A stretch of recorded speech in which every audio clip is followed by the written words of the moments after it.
Jika umurmu panjang, berarti kesempatanmu berkaya lebih besar, kan gitu. Jika dalam sehari Anda bisa menyusun 5 bata, maka jika umurmu adalah 50 tahun, tinggal dikalikan, kan begitu. Mestinya begitu.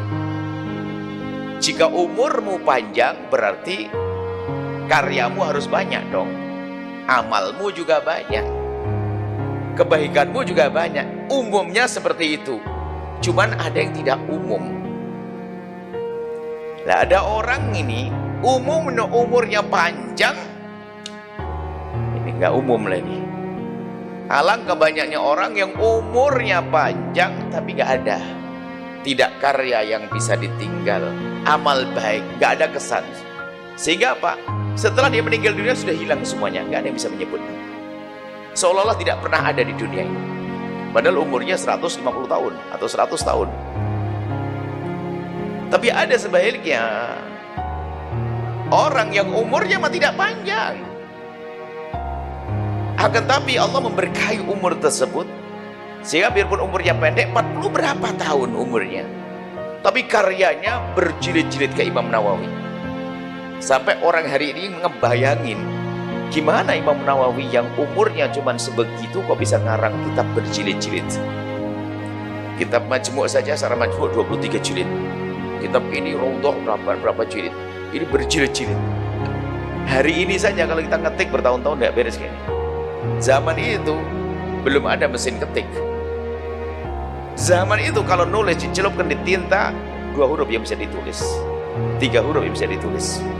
Tapi sekarang kan berjilid-jilid. Ayo, ini gimana? Akal kita nggak bisa nyambung, kan begitu. Maka itu ada namanya barokat, keberkahan umur.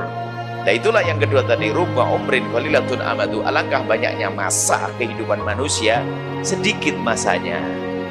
Akan tapi kathiratun amdadu, tapi Allah berikan di dalamnya kebaikan-kebaikan yang banyak. Nah, kemudian setelah kita baca ini hikmah. Tapi hikmah bukan sekedar kita baca dengan mata kita pahami dengan akal tiga, akan tapi kita gunakan untuk baca diri kita sendiri. Berapa umurmu yang sudah Anda lewati? Kan begitu. Lalu apa yang sudah Anda perbuat? Karyamu itu apa? Karya bukan berarti harus buku tulisan, tidak. Barangkali berapa sholawat yang sudah Anda baca? Kebaikanmu apa? Sebab umur itu, masa itu tidak akan ada artinya kecuali dengan sebuah amal. Jadi umur adalah hanya masa yang berlalu, tanpa amal nggak ada artinya. 2 orang sama, lahirnya bareng, hidupnya bareng. Yang satu kelontang-kelantung, nggak bisa diceritakan. Yang satu kerja ini, nolong orang ini, bantu orang ini. Ceritanya sebanyak orang yang ditolong itu jadi cerita buat dia. Jadi kisah hidupnya. Yang satu nggak ngapa-ngapain. Padahal matinya bareng juga, lahirnya bareng, matinya bareng. Yang satu nggak ada sih, dan tidak berkah umur bagi orang tersebut. Maka tanyakan diri Anda sendiri. Nggak usah jauh-jauh deh, ini bulan Ramadan, bulan Maulid. Ada orang sehari berapa jam? 24 jam. Beda enggak? Sama enggak? Anda 24 jam, saya 24 jam, orang ada sama 24 jam. Tapi kenapa dia bisa baca sholawat 2000? Ini 500. Ini 10 aja nggak bisa. Ayo, apa yang bedakan? Nggak dipilih oleh Allah, waktunya nggak berkah bagi dia. Ayo, sholawat Nabi berapa Anda baca sehari? Ini ibu-ibu di kampung ada yang sampai 5.000 loh sehari, 10.000 lah kita. 5.000. Saya sering lupa.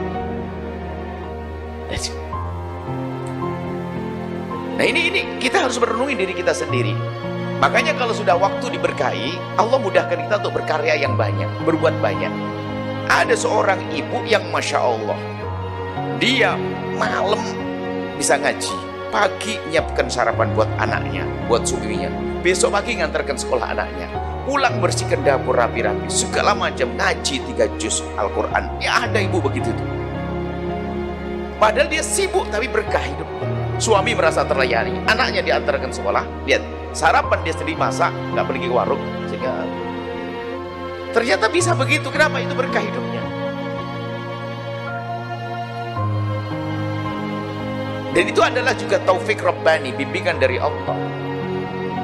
Santri itu di masjid, santri pondok beda-beda. Coba lihat, duduk di masjid, 2 santri aja beda-beda. Ada 1 santri duduk di masjid 1 jam, padahal kita baca 1 jam gitu. Yang satu tuh mulai tadi gini, hebat. Yang satu gini, 1 jam, nggak tahu ngelamun apa dia, ya nggak dapat apa-apa dia. Padahal sama-sama di pondok, berangkatnya bareng, 1 mobil mungkin. Nah, maka Anda harus ngerti bahwa waktu itu berlalu. Jangan sampai Anda lalui tanpa catatan, tanpa ada nilainya. Sehingga umur itu akan baru bisa dianggap kalau memang ada isinya. Kalau nggak ada isinya, umur seolah nggak ada lagi. Nah, catatan ini bisa saja dibaca manusia, karya, atau di hadapan Allah. Maka jangan menghembuskan nafas, jangan waktu berlalu, kecuali Anda punya sesuatu yang Anda kerjakan yang akan dilihat oleh Allah. Itu yang kerja di pasar, itu juga bermacam-macam modelnya. Karena orang diberi oleh Allah waktu yang berkah, dia waktunya berkah. Sehingga kalau di pasar, duduk di pasar, dia bisa baca sholawat sambil nunggu pelanggan. Sholawat misalnya, sambil sholawat. Nah, sehingga apa? Di saat tidak ada pembeli dia sholawat, di saat pembeli dia alhamdulillah. Tapi ada yang ngomong dok,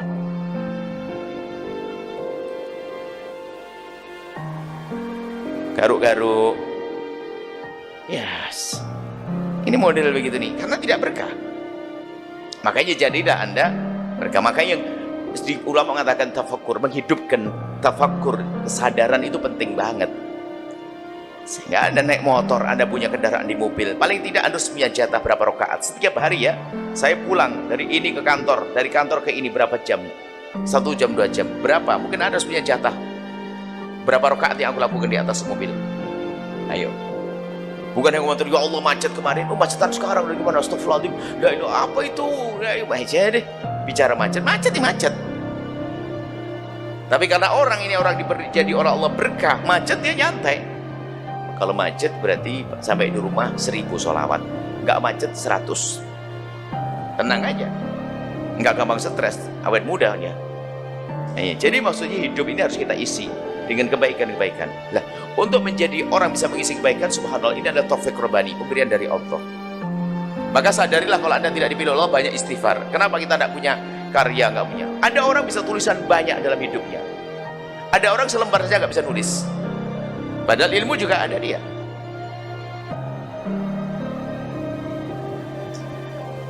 Yang menghadiri pengajian ini di sini, jangan dianggap ini pengangguran, orang sibuk juga. Tapi bisa, waktunya 1,5 jam kepotong untuk ngaji. Ini kayak kami sampaikan, tetanggamu kan ada, pengangguran dia, nggak bisa ke sini karena tidak berkah. Jadi kalau baca hikmah ini nggak usah baca orang lain. Nanti ini babnya kalau kita tingkatkan kepada tingkat karamatul aulia, keramatnya para wali, babnya beda lagi. Sehingga para wali bisa menjadikan waktu singkat, bisa ngerjain apakah Imam Nawawi dan sebagainya. Tapi karomah itu kan kita tidak mengarahkan karomah kepada hal-hal yang begitu-begitu. Karomah bisa diberikan Allah kepada siapa saja yang Allah cintai. Sehingga Anda bisa mengerjakan banyak hal. Anda bisa membantu orang lain. Namanya barokah hidup. Maka dari itu ayo kita berpikir, mulai dari pagi Imam Ghazali mengajarkan, kau harus sudah memastikan apa yang engkau kerjakan dari pagi hingga tidur lagi. Dari bangun tidur hingga tidur lagi. Dari bangun tidur hingga tidur lagi, apa yang kamu lakukan? Mulai dari amalan-amalan, kegiatan-kegiatan. Jangan sampai waktu itu berlalu begitu saja tanpa ada artinya.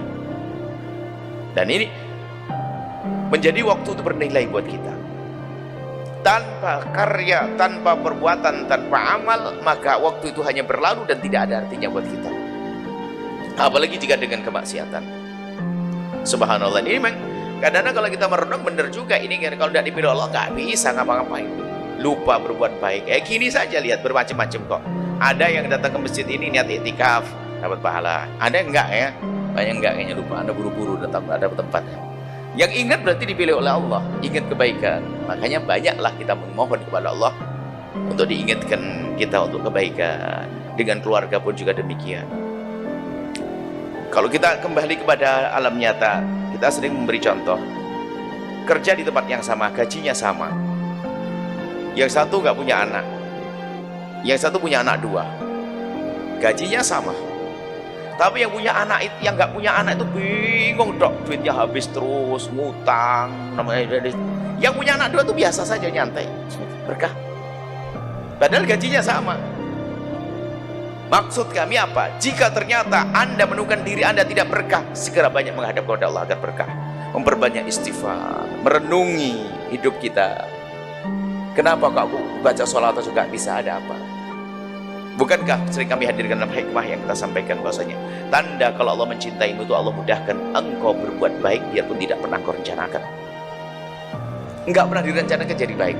Tapi kalau sudah Allah tidak cinta pada seorang hamba, ini berbuat baik susahnya setengah mati. Dan begitu mudahnya dia melakukan maksiatan yang enggak direncanakan. Padahal pengen beli ke pasar, di pasar maksiat. Nah, karena hamba yang tidak dipilih oleh Allah Subhanahu wa taala.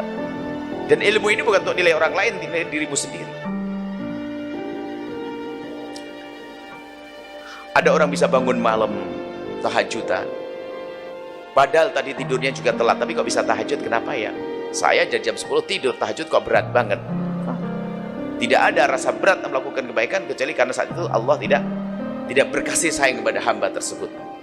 Maka karena Allah tidak berkasih sayang, mendekatlah kepada Allah. Nah, kan diajarkan ini hikmah sebelumnya, Allah yajtabi ilaihi may yasha wa yahdi ila may yunib. Jadi orang bisa digiring kepada kemuliaan dengan 2 macam. Tiba-tiba diangkat oleh Allah, ijtiba. Ada yang inabah, berusaha. Ada tiba-tiba Anda jadikan oleh Allah, rajin ibadah, berbuat baik, ada. Ada yang dengan berusaha, pakai aturan, pakai menertibkan waktu, minta diingatkan sama yang lainnya. Tolong dong ingatkan saya biar tahajudan, diingatkan. Bisa, alhamdulillah. Nama itu inabah. Wa yahdi ilaihi may yunib. Jadi ada orang mendapatkan hidayah sampai kepada Allah dengan berusaha susah payah. Nah ini, Anda jangan sok golongan pertama, aku sudah dipilih oleh Allah, ntar dulu. Anggap saja kita belum dipilih supaya kita berusaha. Nah sekarang kita berusaha.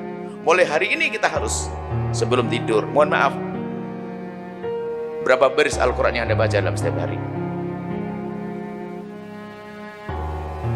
Kalau alasan tidak waktu, bohong. Anda nulis SMS itu kalau tulis jadi buku kok itu. WA, SMS, ada apa namanya? WhatsApp, SMS zaman dulu ya. Itu Anda untuk nulis di WhatsApp itu kalau dikumpulin jadi buku itu sehari itu. Bilang nggak punya kesempatan baca Quran, ayo. Lah kenapa kok tidak bisa? Jujur ini Anda dengan diri Anda sendiri, nggak usah ribet. Kalau bagi lu Anda begini saja hukum. Kapan saya menulis SMS 10 berarti saya harus baca 10 ayat Al-Quran. Wah ini hebat nih, punya ide baru ini. Pokoknya 10 SMS untuk saudaraku berarti 10 ayat Al-Quran. Tobatku 10 ayat Al-Quran. Tidak apa-apa, SMS yang banyak, biar Al-Quran banyak. Makanya kadang-kadang nulis buku nggak bisa, tapi nulis SMS nggak sadar kan kecil ya. Banyak, ya Allah, ini kalau jadi buku bener-bener ditulis jadi buku, ini panjang itu cerita. WhatsApp, SMS lagi, SMS zaman dulu kuno bahala itu ya. Bisa berubah nih SMS, nggak pakai lagi. Maksud kami, ayo koreksi diri sendiri. Ingat, kalau ternyata kok kita susah melakukan kebaikan, itu tanda kalau Allah tidak sayang kepada kita. Maksudnya Allah lagi menghukum kita. Maka mendekatlah kepada Allah. Allah Maha Kasih. Istighfar yang banyak. Setiap malam istighfar, ya Allah, mohon ampun ya Allah, karena aku susah melakukan kebaikan, susah melakukan kebaikan ya Allah. Jangan hukum kami dengan itu semua ya Allah. Ya Allah, ya Allah. Maka itu menjadikan waktu berkah. Maka berkah itu karena berkah itu adalah diartikan ziyadah. Nah, fil khair. Berkah itu adalah kebaikan yang dirasakan itu tidak seperti bentuknya. Ibarat ukurannya tuh 1 mili, 1 senti. Ternyata pada hakikatnya bisa bermeter-meter. Duitku cuma begitu, tapi seberguna. Umurku cuma sebegini, tapi aku bisa melakukan banyak hal, namanya berkah. Sehingga kalau namanya berkah, sering kami ingatkan kepada orang yang berjuang di jalan Allah. Ada yang berkata, saya itu jarang ketemu dengan keluarga karena saya yang harus ngurusi dakwah, ngurusi ini. Pertemuanmu yang hanya beberapa saat dengan pasanganmu Kalau sudah menjadi berkah itu nilainya bisa meninggalkan kesan indah sepanjang waktu. Tapi tidak berkah, kumpul terus sama istrinya, berantem terus tuh ada, nggak berkah. Berarti nggak ada kesan indah. Jadi kualitas itu yang berarti, yang perlu kita pentingkan. Kualitas apa yang aku lakukan saat aku bertemu dengan istriku, apa yang aku lakukan saat aku bertemu dengan ibuku, apa yang aku lakukan bersama dengan ayahku. Jadi kita merencanakan di saat kita bertemu supaya tidak sia-sia, sehingga kebaikan bisa kita lakukan, sehingga umur kita itu ada nilainya. Tanpa amal baik maka umur tidak ada nilainya. Tanpa kebaikan umur tidak ada nilainya. Dan seseorang tidak bisa melakukan, tidak bisa mengisi umurnya dengan kebaikan, itu karena dia tidak dipilih oleh Allah. Kalau kita merasa tidak dipilih oleh Allah, maka mendekatlah kepada Allah dengan berusaha menjadi ahli inabah, berusaha minta kepada Allah. Nabi mengingatkan seorang yang sangat dicintai dengan bahasa sederhana tapi indah. Kalau seandainya kalimat itu diucapkan untuk kita, habislah kita indahnya. Suatu ketika Nabi berkata, ya Mu'ad, inni uhibbuk. Ya Mu'ad, inni uhibbuk. Nabi yang berbicara ngomong, hei Mu'ad, aku cinta kepadamu. Aduh, kalau kita digituin dan enak banget. Nabi yang ngomong cinta. Bukan kita ngomong ya Rasulullah uhibbuk. Mu'ad, ya Rasulullah mengatakan, ya Mu'ad, inni uhibbuk. Wahai Mu'ad, aku mencintaimu. Nabi mencintai Mu'ad. Di saat Nabi mengucapkan kalimat indah tersebut, karena Nabi ingin berikan sesuatu yang indah. Ya Mu'ad, inni uhibbuk. Wahai Mu'ad, aku mencintaimu. Karena itu, sambut cintaku. Kul, katakanlah, dubura kulli sholatin, setiap habis sholat, Allahumma a'inni ala dzikrik wa syukrik wa husni ibadatik. Ya Allah, berikan kepadaku pertolonganlah, minta pertolongan kepada Allah, ala dzikrik, untuk bisa berzikir kepadamu. Gak akan ada orang bisa berzikir satu kalimat zikir kecuali telah diizinkan lisannya oleh Allah. Kalau tidak diizinkan gak bisa. Allahumma inni ala dzikrik wa syukrik wa husni ibadatik. Ya Allah, berikan pertolongan kepadaku untuk bisa menyebut namamu, berzikir, wa syukrik, mensyukuri nikmatmu. Ada orang gak bisa syukur karena gak bisa melihat nikmat Allah. Padahal nikmat banyak tapi gak ingat nikmat. Karena dia tidak menyadari nikmat, dia gak bisa bersyukur. Karena dia tidak menyadari nikmat, tidak menganggap itu sebagai nikmat. Kalau kita itu diberi oleh Allah nikmat, gak menyadari nikmat, kita tidak menikmati. Coba. Tapi kalau kita sadar itu nikmat, kita akan menikmati. Ini karunia Allah. Oh, alhamdulillah. Di saat kita haus ada air kan, menikmati. Kita sadar nikmat Allah. Maka nikmat itu akan terasa nikmat kalau kita sadari itu sebagai nikmat. Lah, di saat itulah kita bisa bersyukur. Maka orang bisa mensyukur nikmat kalau dia sadar akan nikmat. Untuk bisa mensadari nikmat, kita merenungi tentang nikmat Allah yang banyak. Ngantuk itu nikmat atau musibah sih, kan bingung ya. Lapar. Ternyata lapar tuh hakikatnya nikmat. Coba kan tidak lapar, makan tidak enak sama sekali. Lapar, oh lapar, nikmat. Ternyata muka dibandingkan lapar tuh musibah atau nikmat ya gitu kan. Ternyata kalau orang nggak lapar, nggak menikmati nasi jamblang, nasi rawon, sate, ngantuk ternyata nikmat. Jadi di saat kita merasakan nikmat, maka kita menikmati. Lah, kita tidak akan bisa mensyukur nikmat kecuali diberi pertolongan oleh Allah. Ini ala dzikri wa syukur husni ibadatik. Berikan kepadaku pertolongan ya Allah untuk bisa memperbaiki ibadahku kepadamu ya Allah.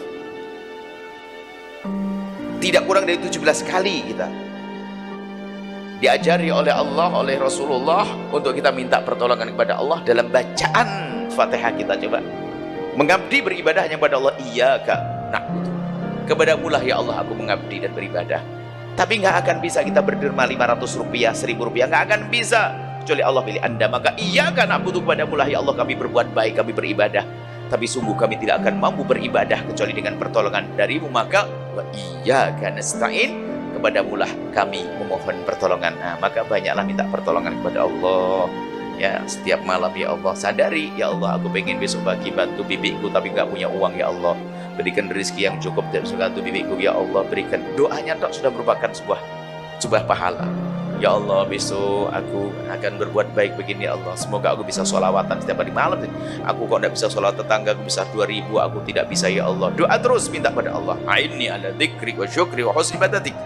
Karena dalam panjatan doa yang khusyuk itu menyadari kalau kita lemah, kita nggak mampu. Sehingga kita minta pertolongan kepada Allah Subhanahu wa taala. Dari itulah nanti akan menemukan keberkahan umur. Umurnya adalah pendek. Kita umat Nabi Muhammad umurnya pendek. Tapi kualitasnya adalah seperti umat-umat terdahulu yang umurnya sampai ratusan tahun. Baik, mari kita koreksi diri kita sendiri. Apa yang bisa Anda lakukan dalam keseharian Anda? Di mana duha Anda? Di mana tahajud Anda? Mana sholawat Anda? Mana lembaran Al-Quran dalam keseharian Anda? Ini perlu Anda koreksi semuanya.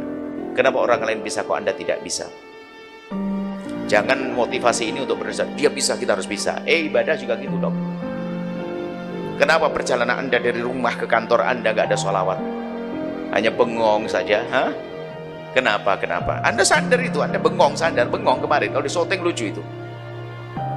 Anda harus pikirkan itu semuanya. Anda masak setiap hari, Bu, subhanallah. Kalau seandainya masak Ibu sama membersihkannya 2 jam itu, kalau Anda sholawatan, sholatullah, salamullah, waduh, berapa puluh sholawat yang Anda baca. Cuman karena nggak ditolong oleh Allah juga nggak sholawatan. Coba ya, betul? Nah, tidak tahu Anda sholat. Kita menyadari ya, kita perlu koreksi. Jadi hikmah kita hari ini adalah kita menyadari diri kita. Kalau ternyata kita sudah bisa melakukan banyak kebaikan, tinggal kita syukuri. Kalau ternyata belum, ayo minta kepada Allah pertolongan dan segera kita mulai untuk menjadikan umur kita ini adalah menjadi penuh makna, ada isinya. Sehingga kita menjadi golongan yang rubba umrin. Alangkah banyak umur, qalilatun amaduhu, sedikit masanya, pendek umurnya. Kita kan umat Nabi Muhammad pendek, tapi ternyata kathiratun amdadu, isinya banyak, bisa sholawatan, bisa bahasa Quran, bisa bantu orang tua, bisa ini. Duit rezekinya cuma sebegitu, tapi bisa nolong orang banyak, namanya itu orang yang penuh berkah. Semoga Allah berikan pertolongan kepada kita untuk melakukan kebaikan, sehingga kita menjadi orang berjaya di dunia dan juga berjaya di akhirat. Wallahu a'lam bishawab.